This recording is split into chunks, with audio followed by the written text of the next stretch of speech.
que tal vez habían más personas inscritas para este webinar.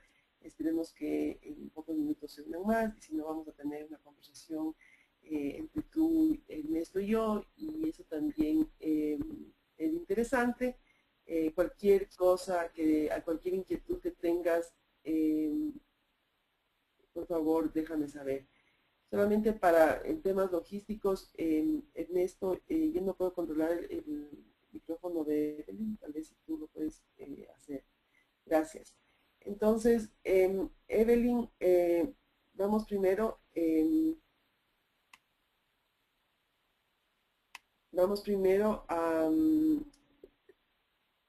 a ver cierta información previa a la conferencia para que simplemente podamos utilizar de forma adecuada esta plataforma del webinar. Evelyn, ¿quieres decir algo saludarnos? Estamos tan poquitos que podemos hacerlo esto un poco más íntimo. Evelyn, adelante.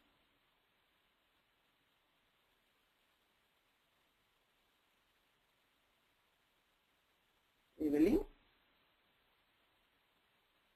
No sé si Evelyn está. Ernesto. Escucho. Sigo adelante.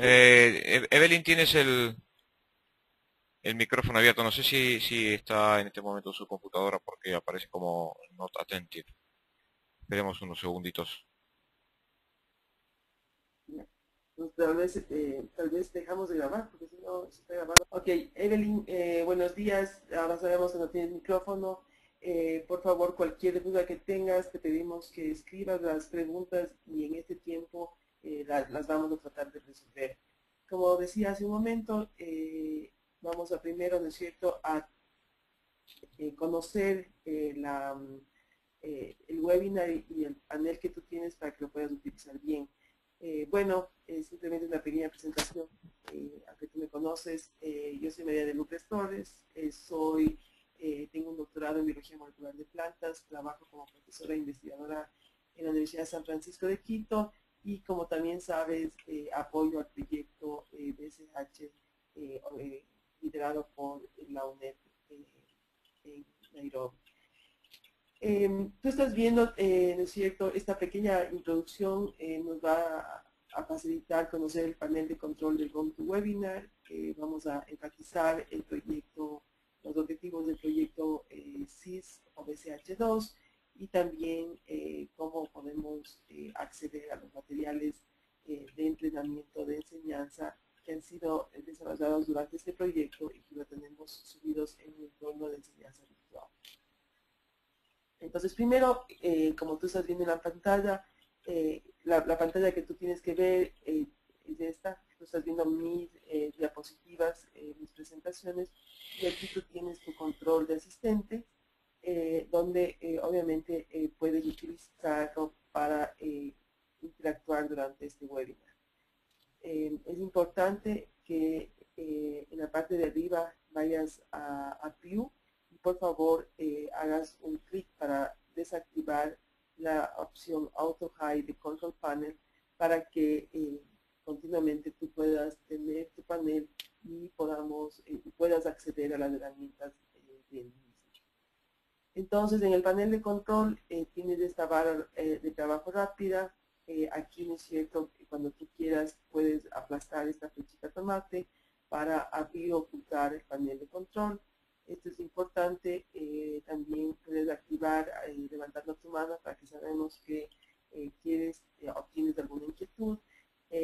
Aquí puedes seleccionar el modo de audio, y algo bien importante, sobre todo en este caso que sabemos que no tienes micrófono, es que aquí está la sección para hacer preguntas. Por favor, escribe aquí tu pregunta, envíala, nosotros la vamos a poder leer y contestar con nosotros.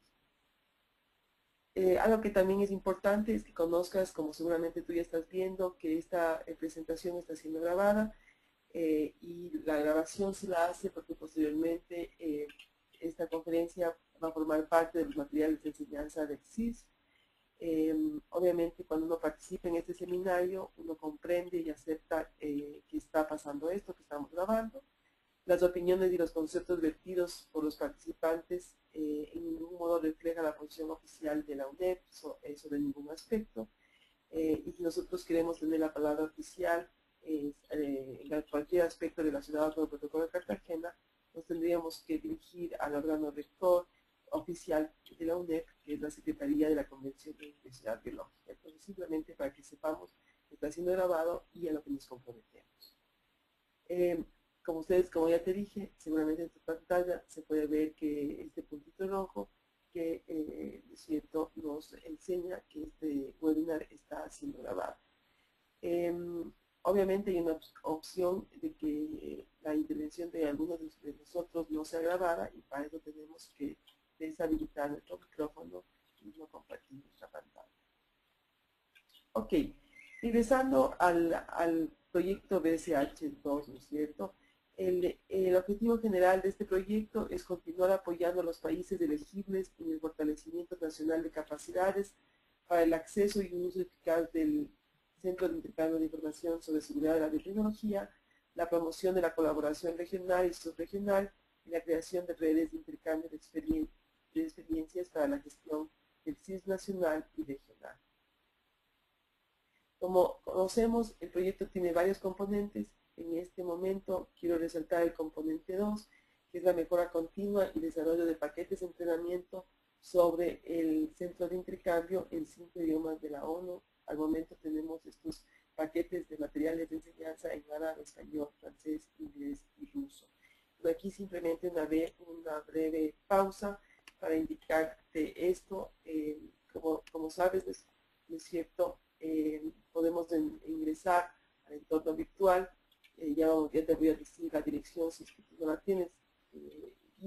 Al entrar a esta dirección que es moodlebsh2project.org, se te despliega esta pantalla donde tú tienes que tener un nombre de usuario y una contraseña y ahí entonces haces login. Si es que no tendrías esta información, puedes entrar hacia como un invitado hasta que te llegue esta información. Para que te llegue el nombre de usuario y el password, tienes que mandar un correo y de eso ya vamos a hablar en unos minutos. Sin embargo, lo que quiero enseñarte es que cuando hacemos un login en este entorno de enseñanza, se nos va a desplegar la primera página de este entorno de enseñanza. Y aquí tenemos en estos cuadraditos, si hacemos un clic en curso de entrenamiento en español, se nos va a desplegar todos los materiales de enseñanza que tenemos, que han sido creados durante el proyecto, para facilitar el entendimiento del protocolo de Cartagena y de cómo funciona el Centro de Intercambio de Información. Como tú sabes también, al lado izquierdo están enumeradas todos los países en los cuales se hicieron seminarios y también se pueden ingresar a ellos. Y ahora algo muy novedoso es que al lado derecho estamos utilizando esta nueva herramienta que son los webinars, y entonces si quieres ingresar a los webinars realizados, les puedes hacer un clic al lado, en el lado correspondiente. Entonces, retomando la exposición, como te decía, ¿no es cierto? Uno de los puntos bien importantes de este webinar es conocer este entorno virtual. Para ingresar al entorno virtual, simplemente tenemos que ingresar al moodle.bsh.cld y ahí podemos entonces ver la pantalla que te enseñé. Y como te dije, si es que no tendrías un número de usuario y tu contraseña, por favor envía un correo electrónico a moodle@bsh2project.org y danos tu nombre, apellido y el país obviamente al que perteneces para poder estar en contacto. Eso como una introducción. Para el proyecto BSH es muy importante que las personas que están relacionadas con esto puedan utilizar esos materiales de entrenamiento porque creemos que son una herramienta muy apropiada para las actividades relacionadas con este tema. Bueno, entrando ya a la materia de esta conferencia, no sé, Evelyn, si hasta el momento quisieras o tienes alguna inquietud.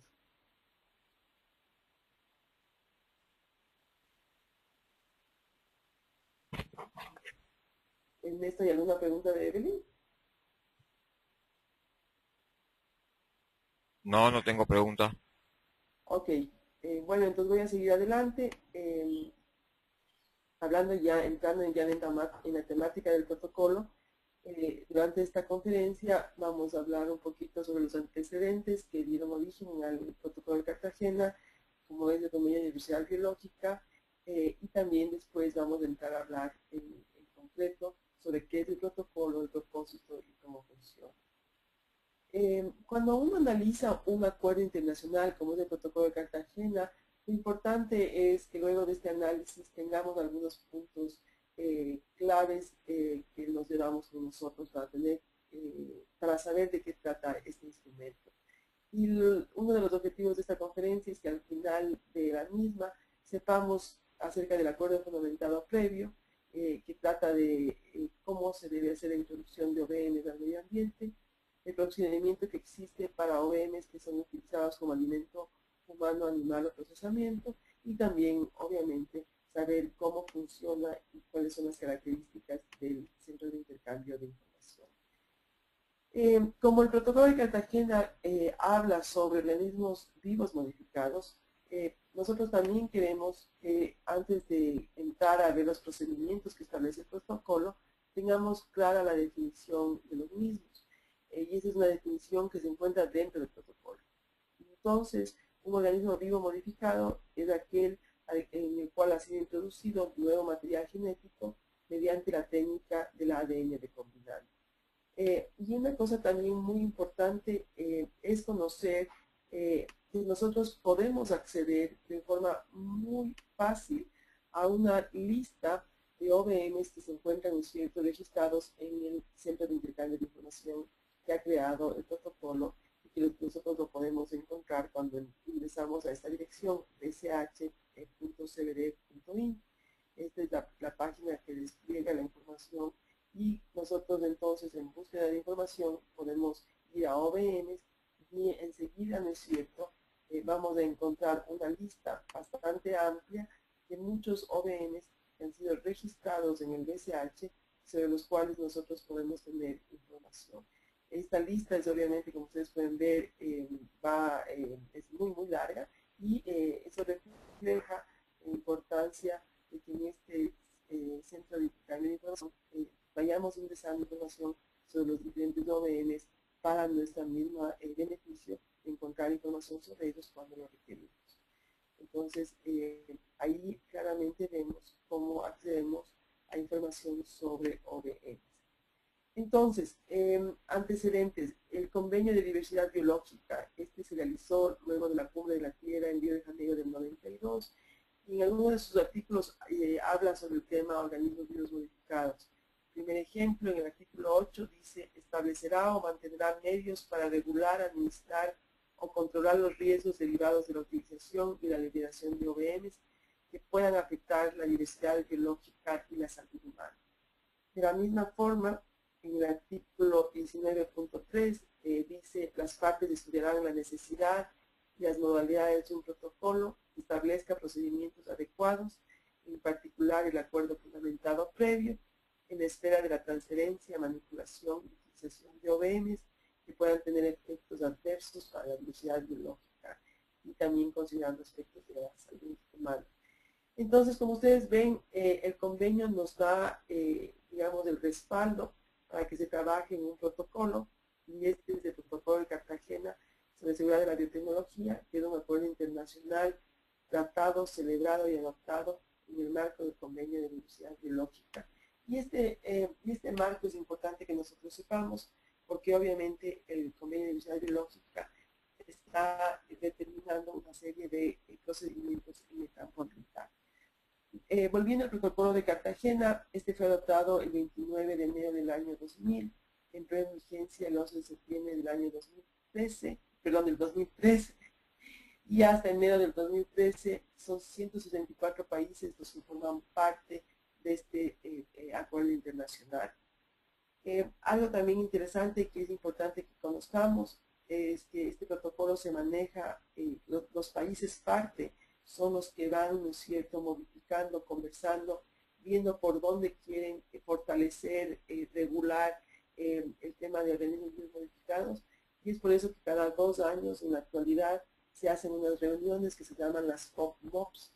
Las COP-MOPs entonces hablan sobre temas relacionados al manejo del protocolo de Cartagena y se llegan a decisiones que van o que pretenden facilitar la implementación de este instrumento en todos los países que forman parte del mismo. Como ustedes pueden ver, la COP-MOP 6 se realizó en el año 2012 en la India. La próxima entonces será en el año 2014. Ok, entonces, ¿cómo funciona este protocolo?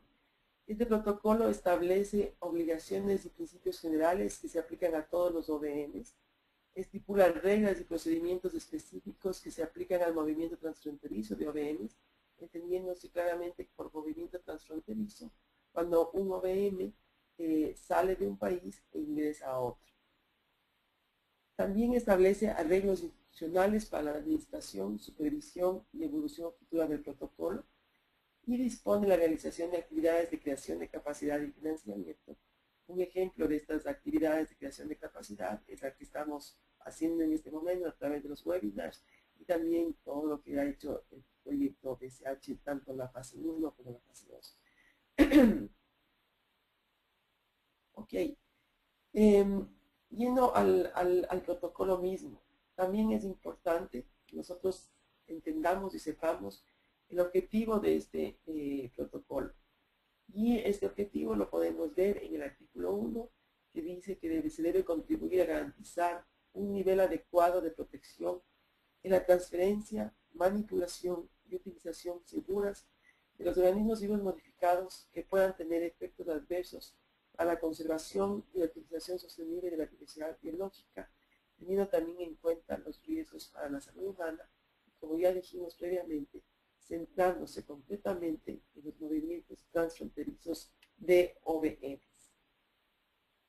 También es muy importante tener claro el ámbito de este protocolo, que dice y que se lo delinea en el artículo 4, que dice así: este protocolo se aplicará al movimiento transfronterizo, el tránsito y la utilización de todos los OVMs que puedan tener efectos adversos para la conservación y la utilización sostenible de la diversidad biológica, teniendo también en cuenta los riesgos para la salud humana. Una cosa importante es, ¿no es cierto?, saber a qué aplica este protocolo. Y este protocolo aplica entonces concretamente a los OVMs que serán introducidos intencionalmente en el ambiente y a los OVMs para uso directo como alimento humano, animal o para procesamiento. Para estos dos tipos de OVMs, el protocolo de Cartagena establecerá procedimientos para regularlos o para obtener información sobre ellos. Algo importante también de conocer es lo que dice el artículo 5, que es la excepción a la aplicación del protocolo. Y esta excepción se la hace a los productos farmacéuticos destinados a los seres humanos que ya están contemplados en otros acuerdos u organizaciones internacionales pertinentes. Estos productos farmacéuticos que ya se encuentran regulados por otros acuerdos, a estos no se les aplicará lo que establece el protocolo de Cartagena. Ok, ahora vamos entonces a ir analizando los dos grandes capítulos de este protocolo, que es cuando va a ingresar un OVM de forma intencional al ambiente y el otro cuando un OVM va a ser utilizado como alimento humano, animal o para procesamiento. Pero Evelyn, quisiera saber si hasta el momento tienes alguna inquietud. Por favor, déjanos saber. Si tienes alguna inquietud, por favor, escríbenos tu pregunta.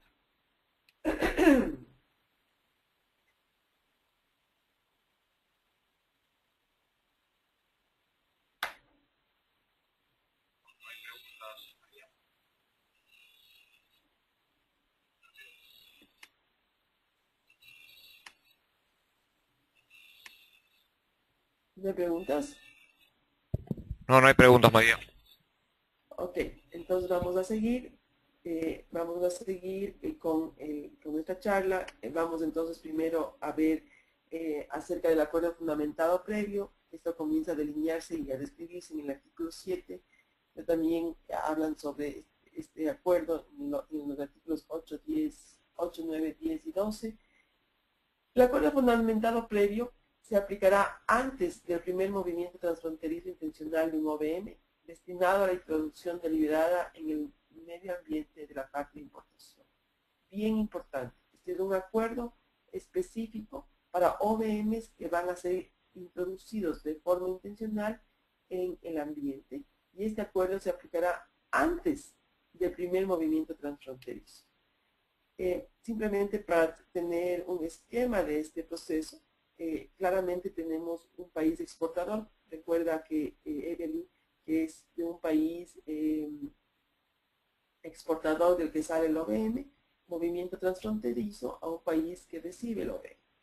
Entonces, el país solicitante de hacer esta actividad, el país exportador, tiene que hacer una notificación al país importador, y el país importador tiene 90 días o hasta 90 días para hacer lo que se llama el acuso de recibo, que es este acuso de recibo simplemente implica que el importador ha revisado la información enviada por el exportador y que se compromete a revisar esta información.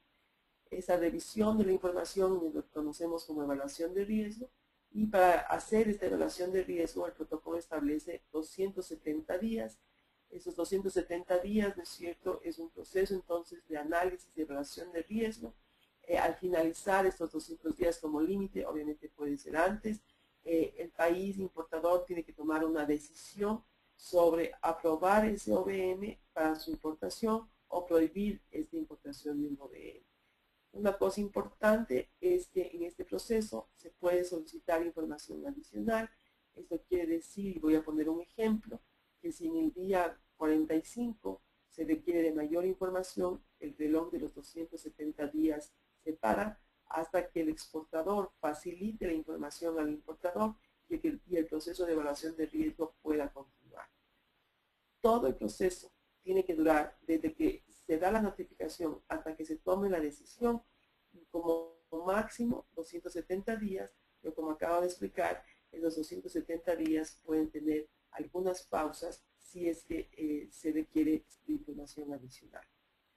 Este procedimiento que acabo de explicar no se aplica a los OVMs en tránsito, no se aplica a los OVMs de uso confinado, no se aplica, el AFP no se aplica para los OVMs que van a ser utilizados como alimento humano o animal o para procesamiento, y tampoco se aplicará para los OVMs que se encuentran excluidos en decisiones de las COP-MOPs. Es decir, como conté hace un momento, los países se reúnen cada 2 años para hablar sobre el protocolo. Si en alguna de estas reuniones se establecería una lista en donde por evidencia o por decisión de las partes algún OVM no debe pasar por este procedimiento, entonces podría quedar excluido. Bien importante, estos son requisitos del protocolo. Los países son soberanos y si quieren establecer regulaciones para OVMs en tránsito o uso confinado, lo pueden hacer, pero el protocolo, propiamente dicho en su texto, no está regulando este tipo de OVMs. Ok, ahora vamos al siguiente capítulo, lo que son los OVMs que van a ser utilizados como alimento humano, animal o para procesamiento, y lo que establece el protocolo se lo ve en el artículo 11. Entonces, el artículo 11 se refiere a OVMs que pueden ser sujetos de un movimiento transfronterizo para uso directo como alimento humano, animal o para procesamiento. Y algo bien importante es pensar que lo que regula el artículo 11 son aquellos OVMs que no van a ser introducidos al ambiente. Entonces, lo que dice el artículo es lo siguiente: una parte que haya adoptado una decisión definitiva en relación con el uso nacional, incluida su colocación en el mercado, de un OVM que puede ser objeto de un movimiento transfronterizo para uso directo como alimento humano o animal o para procesamiento, informará al respecto a todas las partes por conducto del Centro de Intercambio de Información en un plazo de 15 días. Esto quiere decir que el país va a aplicar sus regulaciones nacionales, va a tomar una decisión sobre el uso de este tipo de OVMs y esa decisión la debe comunicar en 15 días al PCH. Algo importante, si es que va a aplicar para este proceso leyes nacionales, es importante que estas partes pongan a disposición del BCH ejemplares de las leyes, reglamentaciones y directrices nacionales aplicadas para la importación de OVMs destinados para el uso directo como alimento humano, animal o para procesamiento, en caso de que estas leyes existan. Y es por eso, ¿no es cierto?, porque se conoce que algunos países no tienen regulaciones nacionales, que existe y tiene sentido un artículo, el 11.6, que dice: las partes de importación, en ausencia de legislación nacional, podrán, si es que quieren, decidir antes de la primera importación si someten a este tipo de OVMs para alimento humano, animal o procesamiento a los procedimientos de evaluación de riesgo, siguiendo los lineamientos del anexo 3 del protocolo, y después de hacer esta evaluación de riesgo, adoptar una decisión también en el caso de 270 días. Esto es bien importante. Esto no es una obligación del protocolo. Esto es un apoyo para aquellos países que no tienen regulaciones nacionales y que pueden utilizar esta guía de evaluación de riesgo para tomar una decisión sobre los OVMs que van a ser utilizados como alimento humano, animal o procesamiento. Entonces, hemos visto dos procedimientos. El primero, el de acuerdo fundamentado previo, que es para OVMs que van a ser introducidos internacionalmente al ambiente, y en ese caso existe, ¿no es cierto?, una comunicación entre el país exportador, el país importador. El país importador toma una decisión y obviamente esa decisión también tiene que ser conocida por el centro de intercambio de información. Aquí, ¿no es cierto?, es una relación principalmente entre los dos países, el exportador y el importador. El importador debe realizar el análisis de riesgo para tomar una decisión.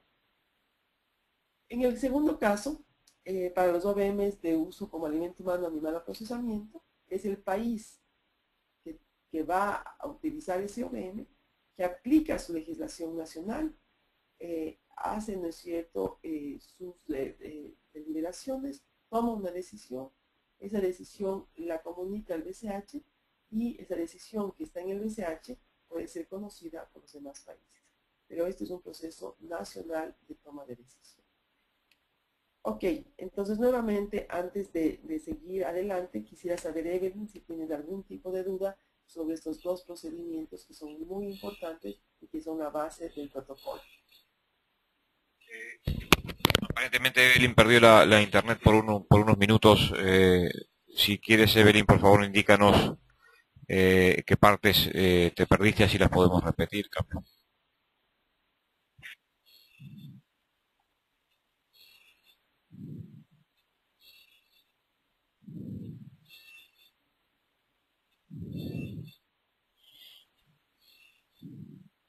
¿Tienes alguna pregunta específica, Evelyn, que quieras que revisemos?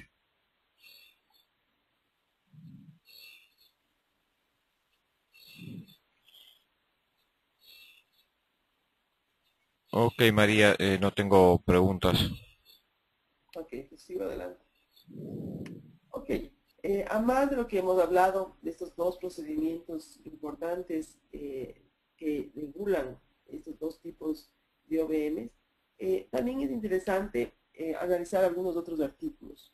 Por ejemplo, el artículo 12, que habla sobre revisión de las decisiones y que dice: una parte de importación podrá en cualquier momento, sobre la base de nueva información científica, revisar y modificar una decisión sobre un movimiento transfronterizo intencional, y de la misma forma una parte de exportación o un notificador podrá solicitar a la parte de importación que revise una decisión adoptada en virtud del artículo 10 cuando se ha producido un cambio en las circunstancias o se dispone de nueva información científica o técnica.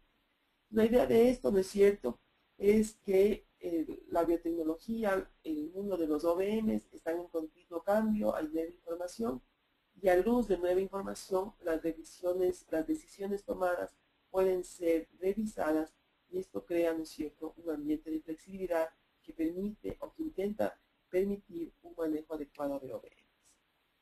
Como ya les había dicho, el acuerdo fundamentado previo se basa en un análisis de riesgo, y la idea es que las evaluaciones de riesgo se lleven a cabo con arreglo a procedimientos científicos sólidos, de acuerdo a la información requerida en el anexo 3 y teniendo en cuenta las técnicas reconocidas de evaluación de riesgo. Esto es algo muy importante, esta evaluación de riesgo tiene que tener un sustento técnico y científico, y esto lo describe el artículo 15.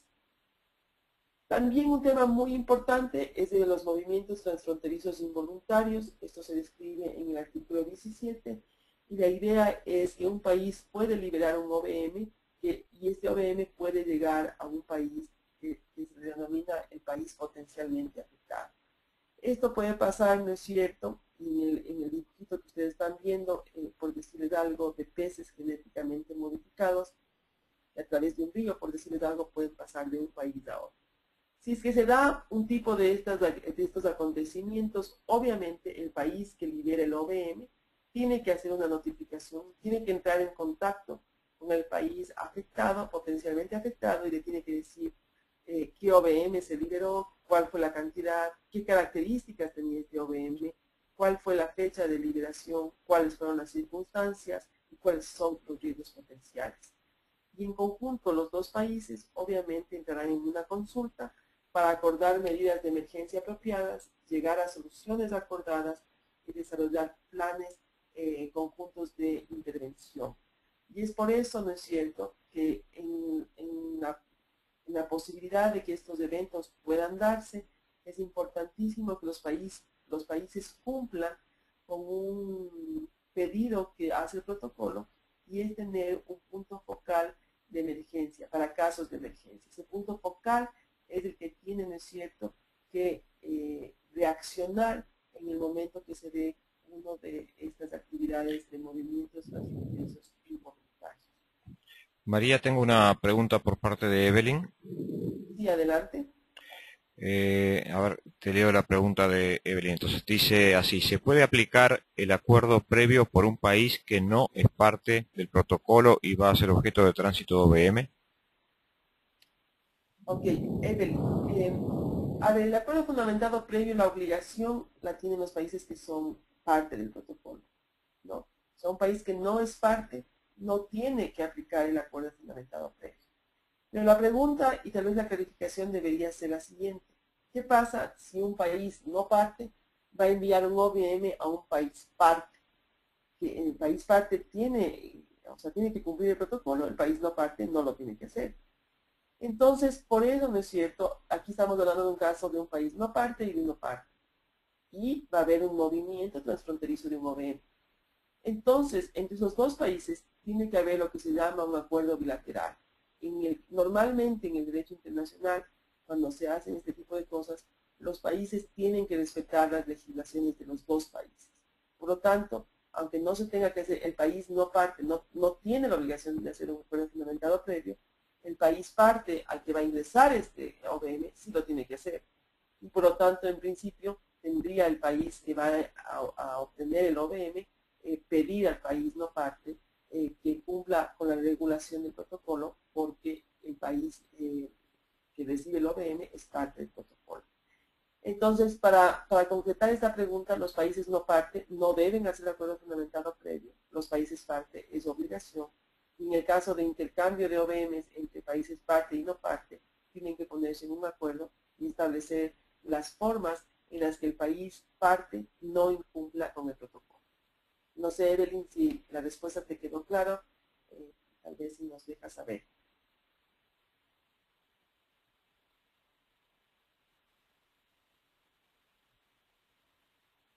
Ok, sí, está de acuerdo Evelyn con la respuesta, María, gracias.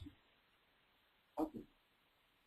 Entonces, como les estaba diciendo hace un momentito, cuando un país, ¿no es cierto?, decide ser parte de un acuerdo internacional, tiene que hacer algunas actividades. En el caso del protocolo, una cosa muy importante es establecer los puntos focales nacionales. Para el tema del protocolo hay tres puntos focales nacionales importantes. El punto focal nacional del protocolo, que representa al protocolo en ese país; un punto focal nacional del BCH, que es el encargado del Centro de Intercambio de Información sobre la Seguridad de la Biotecnología; y un punto de contacto nacional para notificación de movimientos transfronterizos no intencionales de OVMs, que es el que denominamos el punto focal nacional de emergencia. Además de eso, los países que forman parte del protocolo tienen que establecer una o más autoridades nacionales competentes para el manejo del mismo protocolo.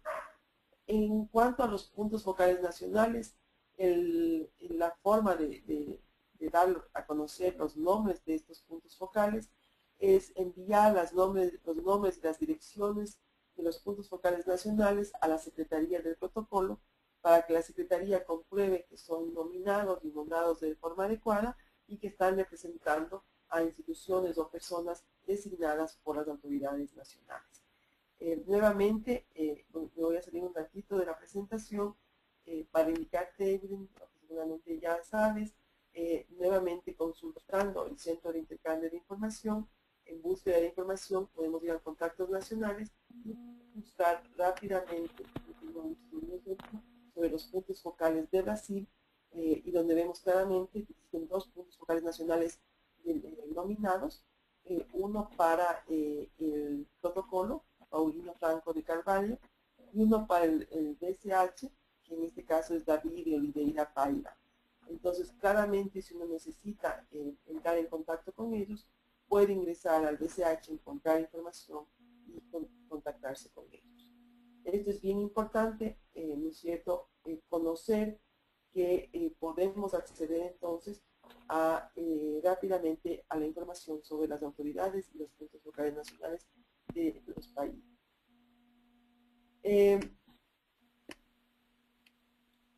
Ok, otros artículos que queremos mencionar en esta presentación es el artículo 13, procedimiento simplificado. Eso también es importante para la dinámica de los OVMs. Antes del primer movimiento transfronterizo es necesario realizar el acuerdo fundamentado previo, pero si va a haber una segunda ocasión que va a haber importación del mismo OVM en el mismo lugar, entonces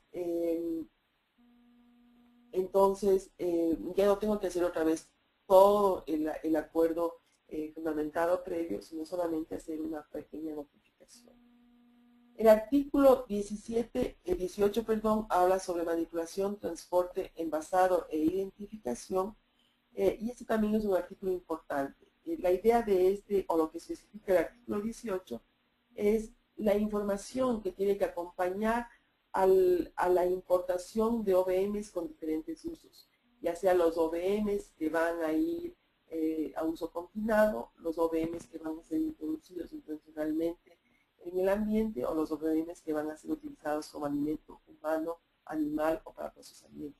Entonces, para ellos se establece, ¿no es cierto?, qué tipo de información debe acompañar al cargamento de estos OVMs. Entonces, es interesante revisar este artículo para saber cuáles son los requerimientos en este caso. Y el artículo 27, que trata sobre responsabilidad y compensación, este es un tema que fue muy discutido dentro del protocolo, y en el año 2010 se llegó al texto, a la aprobación del texto de lo que se conoce como el protocolo suplementario sobre responsabilidad y compensación. Este es un protocolo dentro del protocolo de Cartagena, por así decirlo, que estipula regulaciones acerca del tema de responsabilidad y compensación. Como les dije, en el 2010 en Japón se llegó a aprobar el texto de este protocolo suplementario. Estuvo un año abierto a la firma y al momento, ¿no es cierto?, se está esperando que los países vayan ratificando este protocolo suplementario para que cuando hayan ratificado 40 países, este instrumento pueda entrar en vigor. Al momento no está en vigor, se está esperando la ratificación de los países. En todo caso, es interesante y si tienen la oportunidad, les invito a que revisen este protocolo suplementario para que conozcamos y vayamos familiarizándonos con las regulaciones que se establecen en el campo de la responsabilidad y compensación.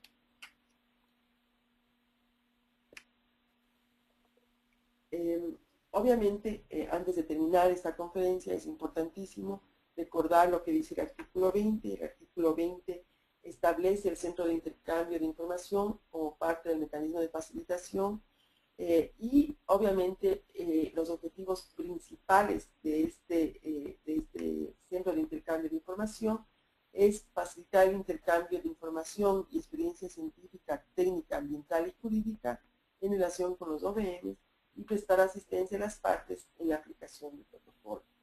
Este es un inmenso banco de datos que obviamente funciona si es que las partes proporcionan información y nutren a este centro de intercambio. Por lo tanto, es obligación de los países partes poner a disposición del BCH leyes, reglamentos y directrices nacionales, acuerdos y arreglos bilaterales, regionales y multilaterales, resúmenes de evaluaciones de riesgo, decisiones definitivas acerca de la importación o liberación de un OVM, casos de movimientos transfronterizos ilegales, notificación de un hecho ocurrido, de un movimiento transfronterizo no intencional de un OVM y cualquier información, pues, ustedes conocen, hay diferentes tipos de información, como las que acabo de mencionar, que deben ser subidas al BCH.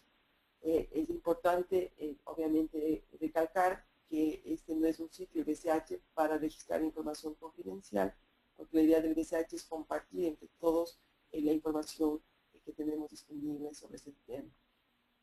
La idea bien clara del BCH es apoyar a los gobiernos a tomar decisiones informadas. Y esa sería mi última diapositiva. Sé que llegó Santiago. Santiago, llegaste casi al final, pero en todo caso, con mucho gusto, puedo contestar cualquier inquietud que tengas, lo mismo que Evelyn. Entonces, quedo a la espera de sus preguntas. Ok, Santiago, también tienes el buen día, gusto verte. También tienes el micrófono abierto si deseas hacer alguna pregunta.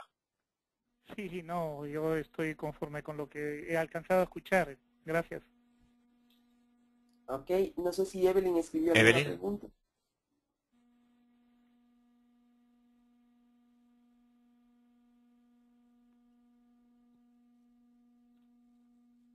Ok, no veo preguntas, María. Lo que sí, como siempre, me interesaría consultar, porque sé que es una situación que normalmente es confusa a nivel de los países, es establecer o revisar un poco más la diferencia entre artículo 7, las implicancias del artículo 7 y las implicancias del artículo 11 con respecto a qué es lo que el país tiene que hacer en un caso y en el otro, y qué es lo que sucede automáticamente o no sucede automáticamente. Es decir, entiendo que para contextualizar esto, el artículo 7 es la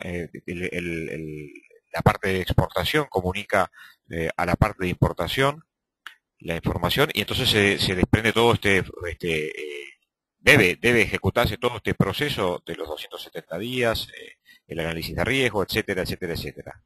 Por otro lado, en el caso del artículo 11, a ver si lo describo correctamente, cuando un país que es productor de un OVM crea un nuevo OVM y lo pone a disposición del público para su comercialización en su propio país, alcanza con que lo publique en el SIS, ¿cierto? Como que está pronto para consumo humano, animal o procesamiento. Y eso es toda la información que va al BCH en ese momento. Si un país del otro lado, de importación, no posee ningún marco específico que contemple la importación de organismos vivos modificados para consumo humano, animal o procesamiento, entonces ese OVM puede ingresar al país automáticamente, porque esa es toda la regulación que existe. El país puede, corrígeme por favor si estoy en un error, el país puede, por supuesto, implementar todos los mecanismos legales y procedimientos que estime convenientes para que se activen sus procesos internos cuando se va a ingresar un OVM. Y de hecho eso es lo que sucede en una importante cantidad de países. Y por último, hay un artículo, por favor recuérdamelo María, que claramente especifica que el país, en ausencia de un marco regulatorio específico al respecto, puede aplicar para el artículo 11 también los procedimientos a los cuales te referías en el artículo 7. ¿Es así? Ok. Entonces simplemente volví al slide en donde vemos los dos capítulos de regulación importantísimas que establece el protocolo y simplemente para como resumen y para que todos tengamos claro esto, como dijo muy bien Ernesto, el acuerdo fundamental, es lo que tenemos que tener tal vez muy claro, el acuerdo fundamentado previo es para OVMs que van a ser introducidos al ambiente, y ahí sí o sí, antes del primer movimiento transfronterizo, es decir, antes de que ingrese un OVM al país importador, tiene que hacerse el procedimiento de acuerdo fundamentado previo, que en resumen es un procedimiento de evaluación de riesgo. Este procedimiento de evaluación de riesgo puede llevarnos hasta 270 días, donde el país que va a recibir el OVM tiene que analizar toda la información y todos los datos que le interesen para poder saber si ese OVM puede ingresar a su país. Por eso, al final de los 270 días, se toma la decisión de autorizar o prohibir el ingreso de ese OVM. Entonces, claramente, estos son OVMs que van a ser, en el caso de plantas, son semillas que van a ingresar y que van a ir al campo. Obviamente, después de la toma de decisión, después de haber ejecutado el acuerdo fundamentado previo, esa decisión tiene que ir al BCH.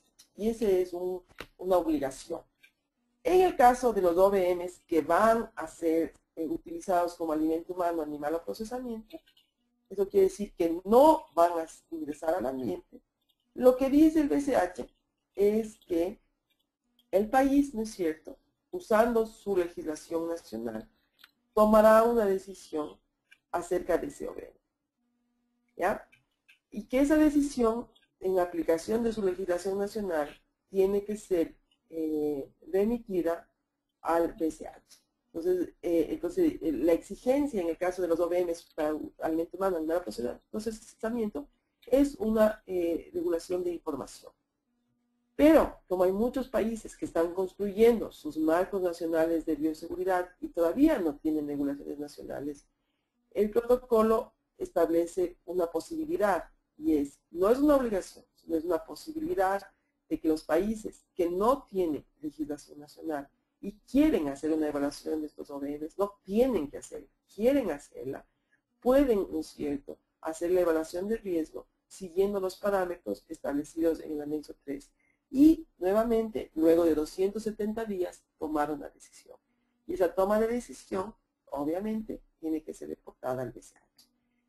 Entonces, esas serían para mí las grandes diferencias entre lo que establece el artículo 7 y lo que establece el artículo 11.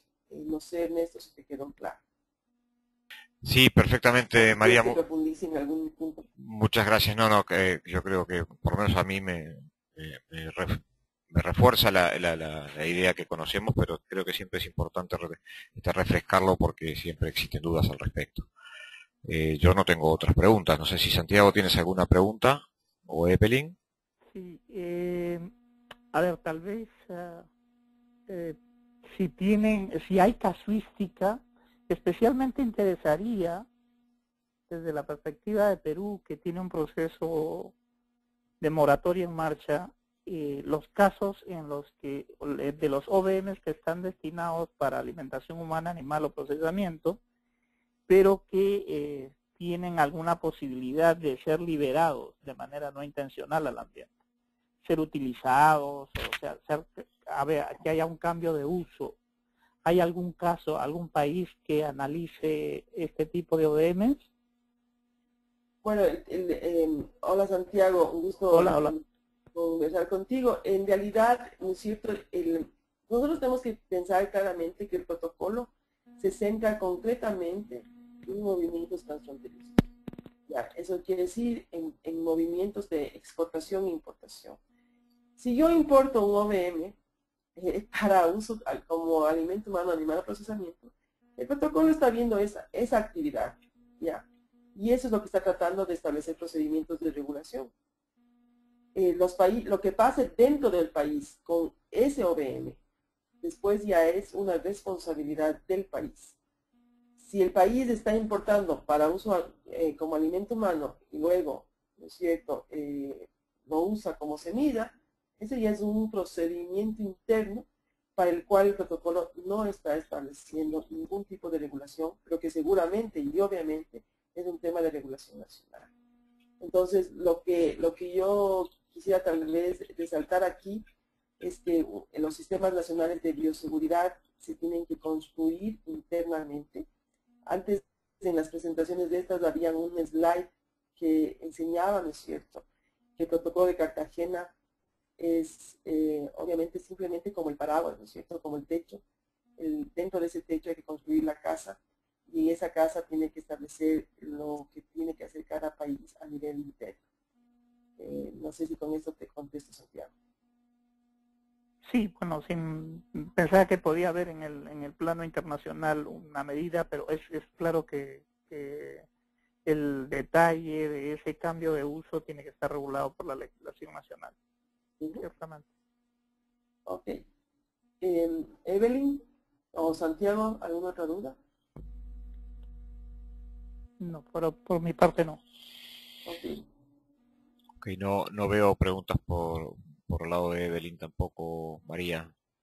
Ok, entonces creo que vamos a dar por concluido este webinar para los que hacemos el SH, tanto para Ernesto como para mí, y ya le voy a dar la palabra a Ernesto para que se despida, pero yo quería despedirme de ustedes diciéndoles que siempre es un gusto, que como saben estoy a su disposición en caso de que requieran de cualquier tipo de aclaración sobre esto, y principalmente si en realidad ustedes requieren de alguna aclaración sobre el tema y con la implementación del protocolo, por favor deben comunicarse a la Secretaría, donde Giovanni o donde las personas que manejan el tema del protocolo, para que les den información exacta sobre el tema del protocolo.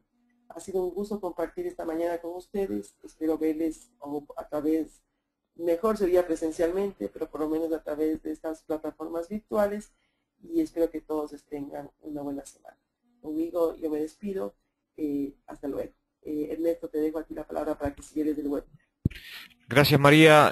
Bueno, es un gusto nuevamente habernos tenido con nosotros esta mañana, y bueno, creo que María ya lo ha dicho todo. Los reiteramos a vuestra disposición. Seguiremos haciendo seminarios en línea dentro de las últimas etapas de esta fase del proyecto que está culminando, pero bueno, queremos de alguna forma poder seguir colaborando con los países en la creación de capacidad para implementar el protocolo de Cartagena y las actividades del Centro de Intercambio de Información a nivel nacional. Así que bueno, muy buenos días, muy buenas tardes, y que nos encontraremos en los próximos seminarios web. Hasta luego.